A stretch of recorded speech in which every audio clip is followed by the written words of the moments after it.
Olá, meus irmãos, a graça e a paz do Senhor Jesus Cristo. Hoje vamos trazer o nosso resumo sobre a nossa 8ª lição da nossa revista da Escola Bíblica Dominical desse terceiro trimestre, revista de adulto. O título dessa nossa lição vai falar sobre a sutileza do enfraquecimento da identidade pentecostal. Nós vamos tratar sobre a questão do batismo no Espírito Santo, que existe um movimento, uma sutileza que tem tentado enfraquecer essa doutrina tão extraordinária que são as manifestações dos dons espirituais em nossos dias. Existe aquela linha de pensamento que prega que as manifestações dos dons espirituais foi só para o início da igreja primitiva, que hoje não existe mais a manifestação dos dons espirituais, do falar em línguas, do batismo no Espírito Santo, que foi apenas para o início da igreja primitiva. Existe sim essa linha de pensamento, mas nós como pentecostais, como assembleianos, nós pregamos segundo consta na palavra de Deus e praticamos e exercemos e somos edificados, revestidos de poder, conforme está registrado lá no livro de Atos, no capítulo 2, quando houve ali o dia de Pentecostes. A sutileza do enfraquecimento da identidade pentecostal. Vamos trazer essa nossa reflexão hoje sobre essa nossa 8ª lição. Lembrando que a nossa revista desse terceiro trimestre está contextualizando os ataques contra a Igreja de Cristo, as sutilezas do inimigo contra a Igreja de Cristo. Então, tema muito interessante que nós estamos contextualizando nesse terceiro trimestre. As sutilezas do enfraquecimento da identidade pentecostal. Os dons espirituais ainda são válidos hoje, em nossos dias? O que é que você acha? Sim ou cessou, foi apenas nos dias de Pentecostes? Vamos debater um pouquinho sobre isso. O nosso texto bíblico em classe está registrado em Atos dos Apóstolos, capítulo 2, verso 1 ao 4, versículo 1 ao 4, e em 1 Coríntios, capítulo 12, versículo do 7 ao 14. Lembrando que se você ainda não segue o nosso canal Discipulando com a Bíblia, passe a seguir o nosso canal, deixe seu comentário, compartilhe nossos vídeos, que é interessante, é importante essa interação, esse feedback seu é importante para nós, tá bom? Então vamos para a nossa leitura bíblica em classe. Atos dos Apóstolos, capítulo 2, versículo do 1 ao 4, que nos diz assim: Cumprindo-se o dia de Pentecostes, estavam todos reunidos no mesmo lugar. E, de repente, veio do céu um som como de um vento veemente e impetuoso, e encheu toda a casa em que estavam assentados. E foram vistos por eles línguas repartidas como que de fogo, as quais pousaram sobre cada um deles. E todos foram cheios do Espírito Santo e começaram a falar em outras línguas, conforme o Espírito Santo lhes concedia que falassem. 1 Coríntios, capítulo 12, versículo do 7 ao 11. Mas a manifestação do Espírito é dado a cada um para o que for útil.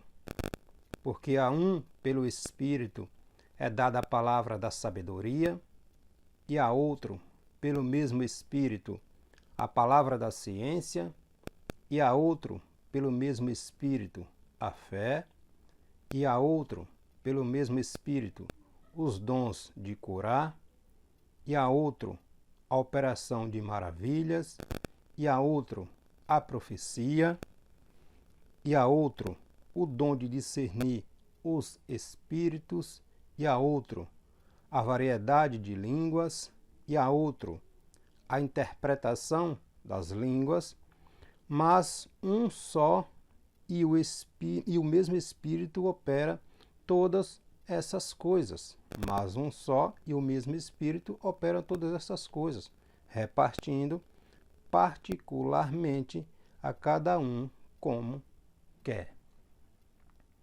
Essa é a nossa leitura bíblica em classe. O nosso texto áureo está em Atos dos Apóstolos, capítulo 2, versículo 4, que nos diz assim: E todos foram cheios do Espírito Santo e começaram a falar em outras línguas, conforme o Espírito Santo lhes concedia que falassem. Verdade prática. A doutrina do batismo no Espírito Santo e o falar em línguas como sua evidência são um distintivo pentecostal mantido pela nossa Igreja.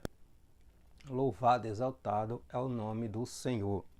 Então vamos conceituar nessa nossa lição, essa nossa 8ª lição, vamos conceituar o Pentecoste bíblico, identificar o distintivo pentecostal de nossa Igreja e conscientizar-nos a respeito da manutenção da nossa identidade pentecostal.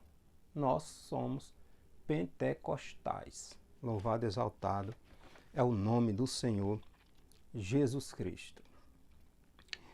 Então vamos falar sobre a identidade pentecostal e sua relação com o Pentecoste bíblico.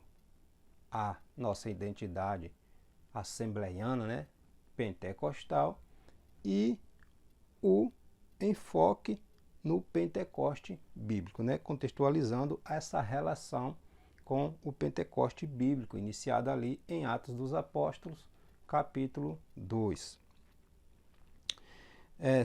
Vamos mostrar que algumas sutilezas ou alguns erros têm aparecido no meio do movimento pentecostal.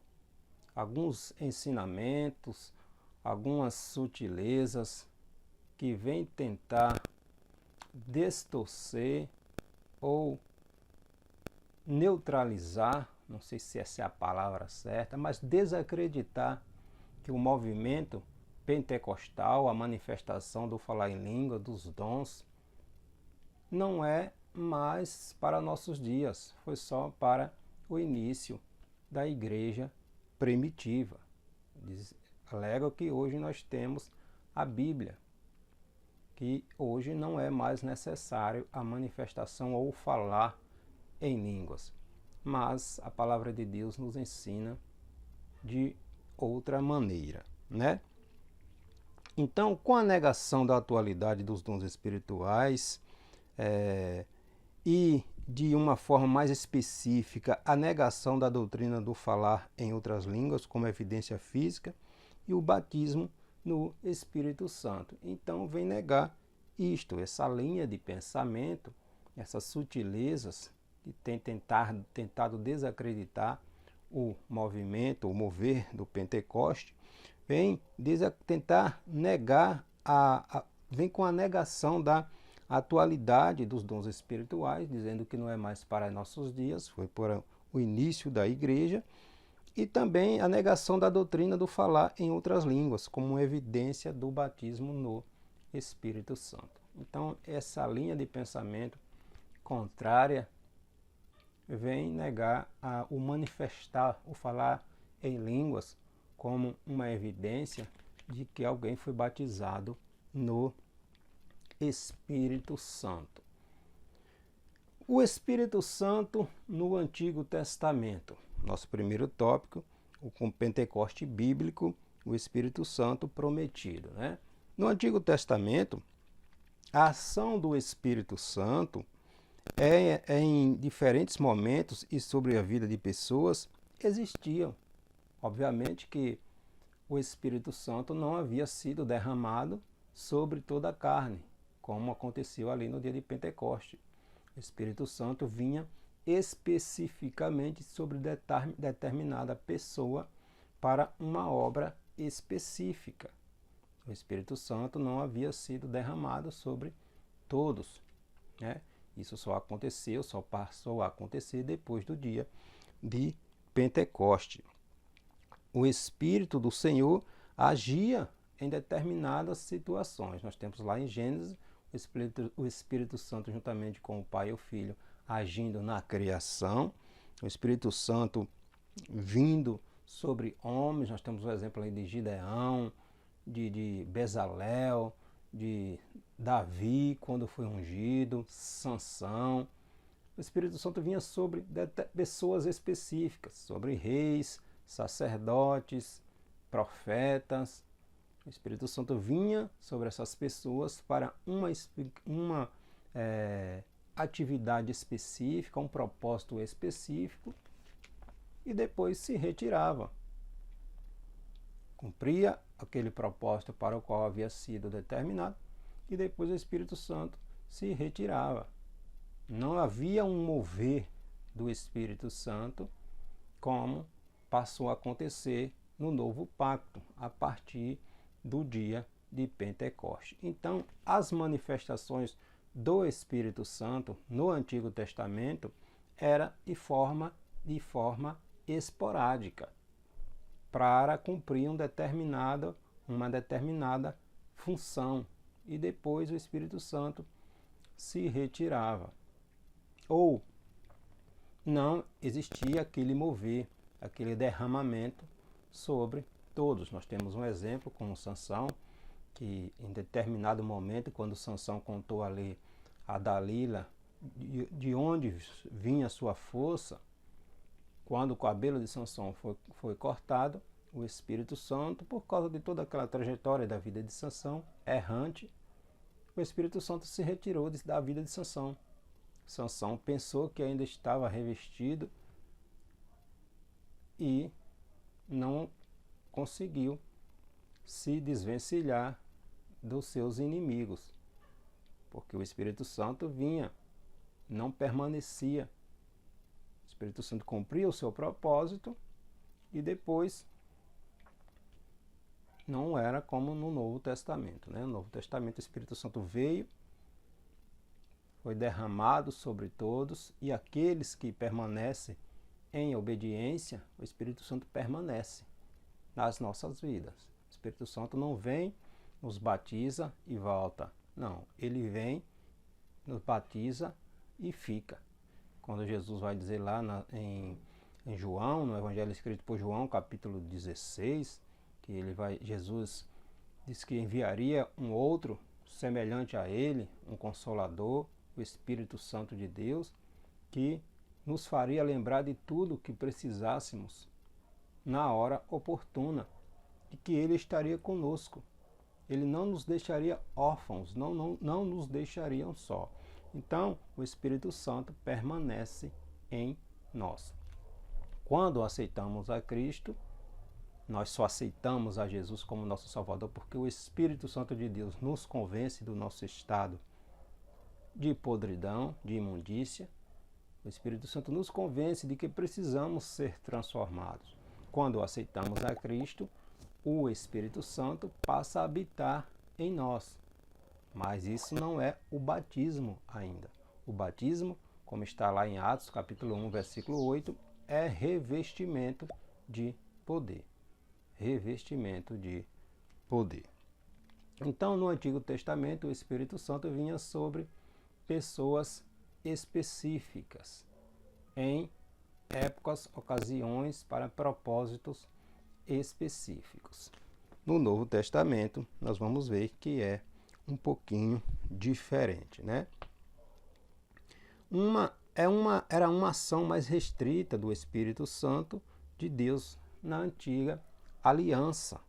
Contudo, no Antigo Testamento havia uma promessa do derramamento do Espírito de Deus sobre todos nós, sobre toda a carne, e não apenas sobre pessoas específicas, escolhidas, ou uma classe especial, né? No Novo Testamento, o Espírito Santo veio sobre todos. E o Espírito Santo continua em nosso meio, batizando, revestindo de poder, para aqueles que buscam, que desejam, que têm ânsia, fome, sede de ser revestido do poder de Deus, de ser transformado, revestido e capacitado para o evangelismo do Senhor Jesus Cristo. O Espírito Santo no Novo Testamento.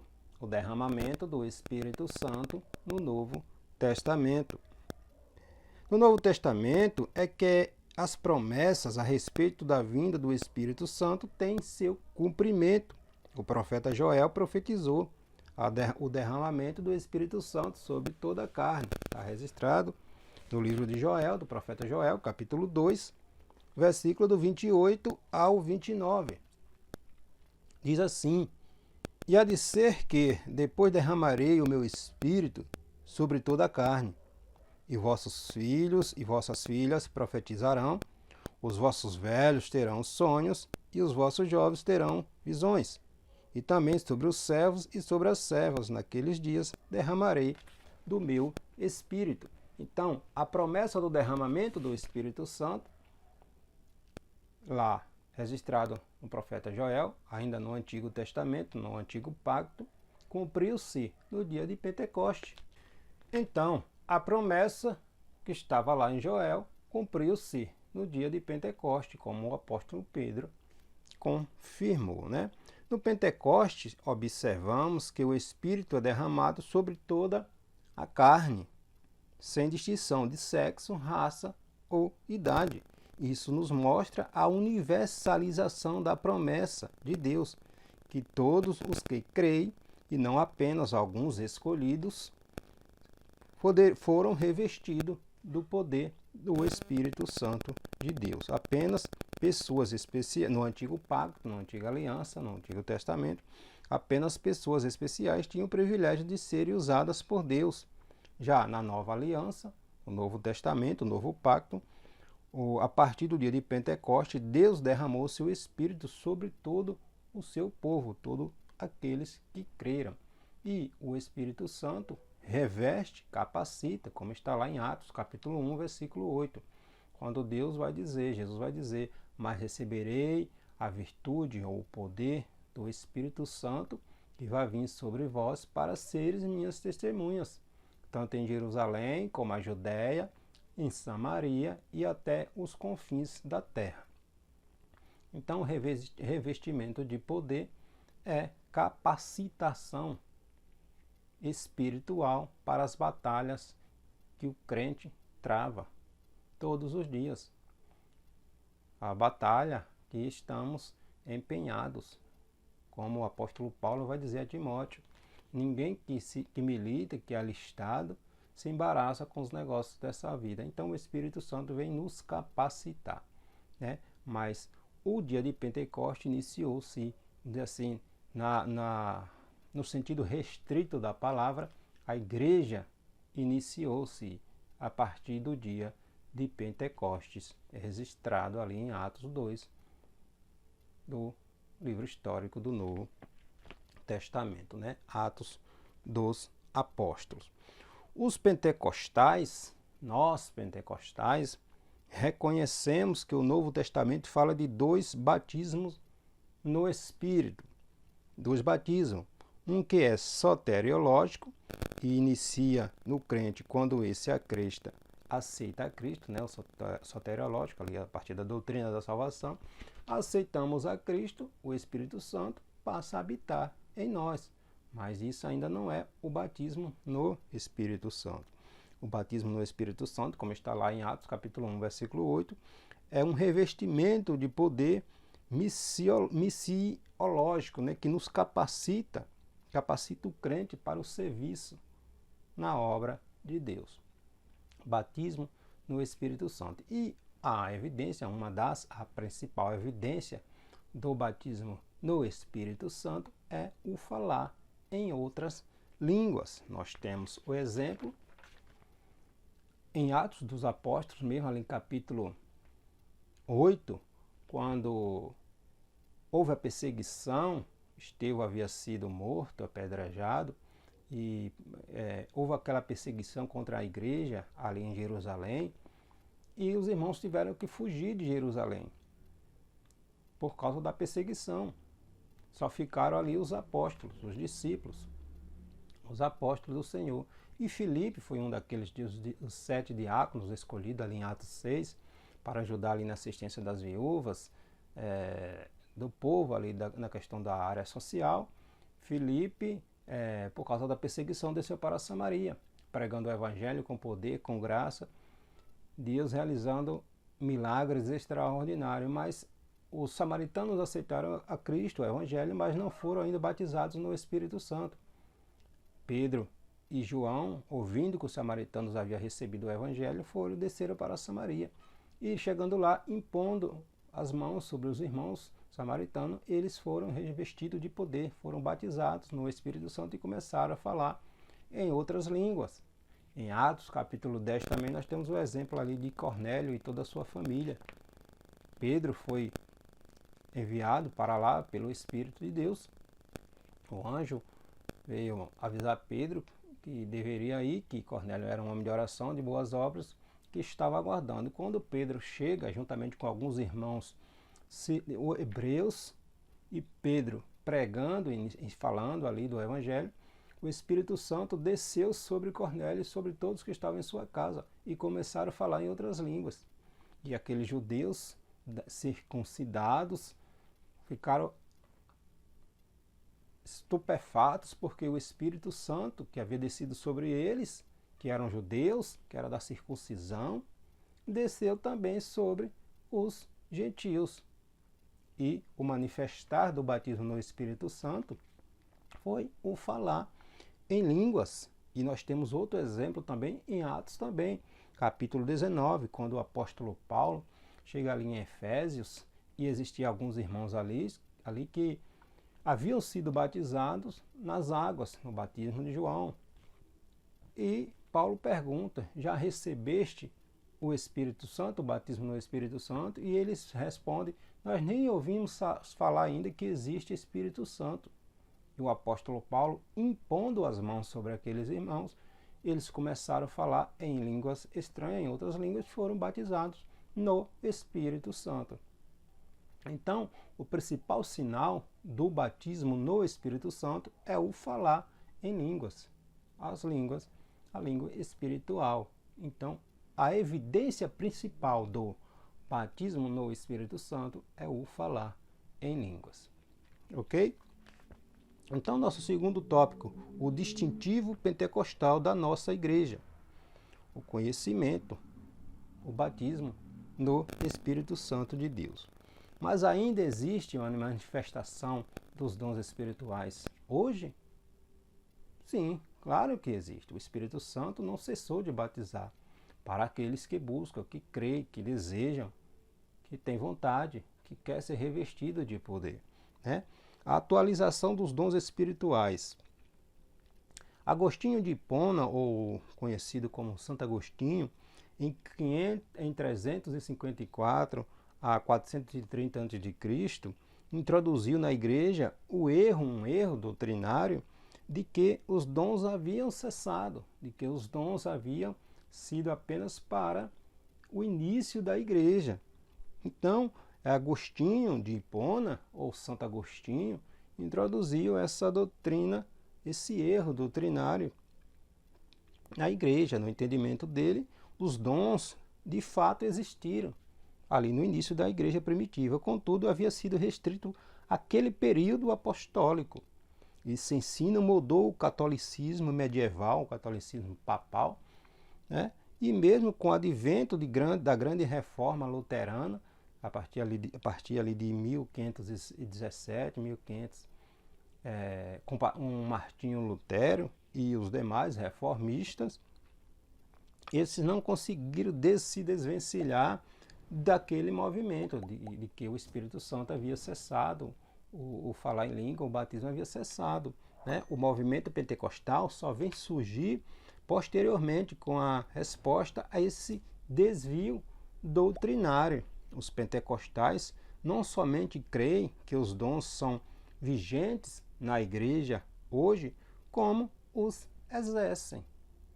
Né? Como os exercem. Nossa igreja emerge na história dessa gigantesca explosão do reavivamento dos dons espirituais. A igreja pentecostal, o movimento pentecostal.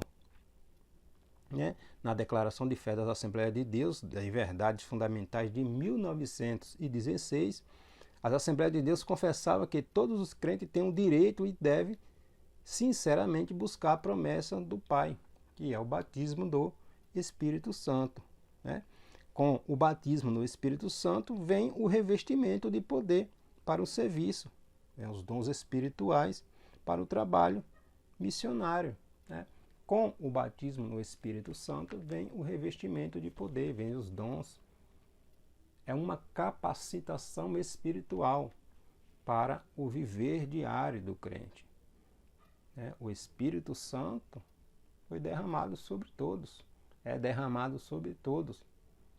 Aqueles que buscam, que acreditam, que creem, devem buscar o revestimento de poder, o batismo no Espírito Santo de Deus. Com o batismo no Espírito Santo vem o revestimento de poder para o serviço, a concessão dos dons e seu uso no trabalho missionário. É como está lá registrado em Lucas, capítulo 24, versículo 49, quando Jesus diz: "Ficai em Jerusalém, até que de alto sejais revestido de poder." E esse revestimento aconteceu no dia de Pentecostes. Essa experiência maravilhosa é distinta e subsequente à experiência do novo nascimento, ou seja, aceitamos a Cristo, recebemos o Espírito Santo. O Espírito Santo passa a habitar em nossas vidas, mas ainda não é o batismo no Espírito Santo.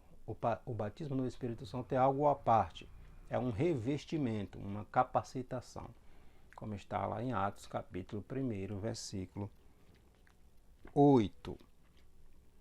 As línguas como evidência.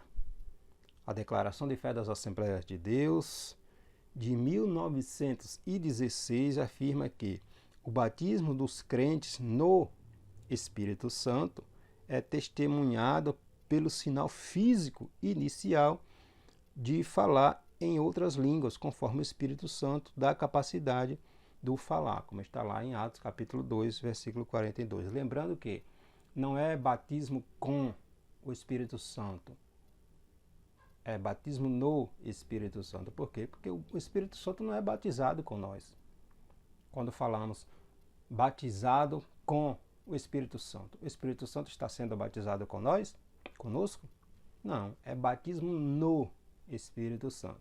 Né? Então existe uma grande diferença aí. O falar em línguas, neste caso, é o mesmo em essência que o dom de línguas. Nenhum pentecostal da primeira geração tinha dúvida quanto a isso. Tanto William quanto Gunnar Wiener, Daniel Berg, pentecostais da primeira geração, criam e pregavam com convicção essa doutrina, o falar em línguas como manifestação, como evidência do batismo no Espírito Santo. Né? Nos dias atuais, esse ensino tem dado sinais de enfraquecimento. Pouco nós vemos em nossas igrejas aquele desejo das pessoas, dos irmãos, de ser revestido de poder. Pouco nós vemos esse desejo, essa vontade, os irmãos buscando o revestimento de poder. Existe um tipo de uma displicência espiritual, uma sonolência espiritual, e nós precisamos voltar a ministrar, a pregar, a ensinar a respeito do revestimento de poder, porque na igreja do Senhor não pode faltar essa manifestação espiritual, né? Esse revestimento, essa capacitação para a obra do Senhor.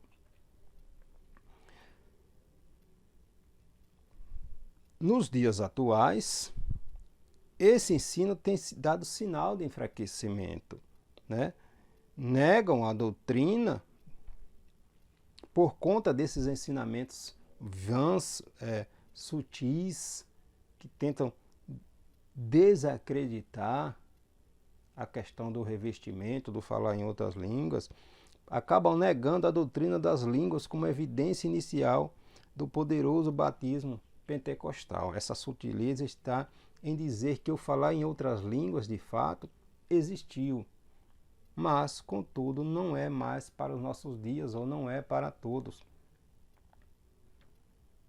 E não é isso que Deus diz lá no profeta Joel, capítulo 2, versículo 28.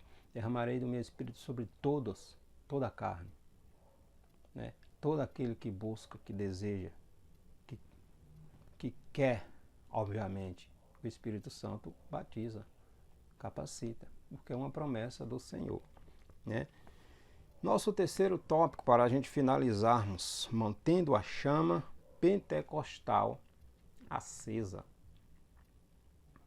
A fidelidade às Escrituras. Uma das marcas distintivas dos pentecostais clássicos ou históricos era o seu amor, a fidelidade às Escrituras. Atos 2, 42. E permanecia na doutrina dos apóstolos, na comunhão dos irmãos, no partir do pão e nas orações. Então, uma das marcas distintivas dos irmãos pentecostais, históricos, clássicos, é a sua fidelidade, seu amor, seu compromisso àquilo que as Sagradas Escrituras ensinam. Né? O movimento pentecostal surgiu em um contexto de reação ao liberalismo teológico. Essa liberalidade, né, muito sutil. Uma das características do liberalismo teológico era o secularismo, que negava a infalibilidade, a inerrância das Sagradas Escrituras. Hoje, em nossos dias, nós vemos aí este movimento para tentar desacreditar o que a palavra de Deus diz, afirma. O afrouxamento doutrinário e a consequente negação da atualização dos dons espirituais são marcas que mostram que surgimentos do movimento pentecostal contemporâneo estão se distanciando da palavra de Deus. E todo desvio doutrinário, bem como toda heresia, existe por conta da negação ou acréscimo de algumas coisas às Sagradas Escrituras. Pedro vai dizer em sua segunda epístola, capítulo 1, versículo do 21 ao 22, ali, que nenhuma profecia é de particular interpretação. Então, quando a gente tira ou acrescenta, tira do seu contexto, a gente acaba criando heresias, distorções, negando o que não é para negar. Né?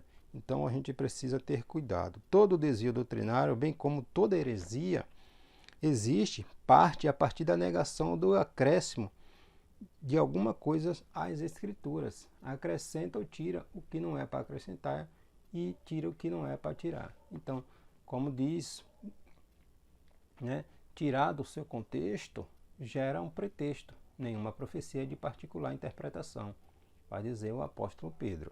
Né? Então, precisamos voltar à origem, à nossa base doutrinária, que é a palavra de Deus. Exercício dos dons espirituais. Não existe movimento pentecostal autêntico sem a prática dos dons espirituais. O movimento não pode existir somente como uma doutrina árida. Ele deve se expressar no dia a dia através dos exercícios dos dons espirituais. O medo de possíveis abusos não serve como desculpa. Não podemos rejeitar as verdades, as verdadeiras manifestações do Espírito Santo por temer as falsas. Então, revestimento de poder, capacitação espiritual. Está lá em Atos, a partir de Atos, capítulo 2, que foi iniciou ali o dia de Pentecostes, o revestimento de poder. E Atos capítulo 1, versículo 8, revestimento de poder, capacitação para cumprir, fazer, evangelizar, revestimento de poder para cumprir, capacitação, o ide do Senhor. Então, a principal evidência do batismo no Espírito Santo é o falar em outras línguas. Quando lemos Atos dos Apóstolos, nós vemos ali em várias situações a principal evidência do falar em línguas, do batismo no Espírito Santo, é o falar em línguas. Então, essa nossa 8ª lição, né? As sutilezas contra o enfraquecimento, as sutilezas do enfraquecimento da identidade pentecostal. Crente pentecostal não pode viver sem buscar o batismo no Espírito Santo para aqueles que ainda não é batizado, e aqueles que são batizados não podem deixar de buscar todos os dias revestimento de poder, renovação espiritual. Amém? Deus abençoe a sua vida em nome de Jesus.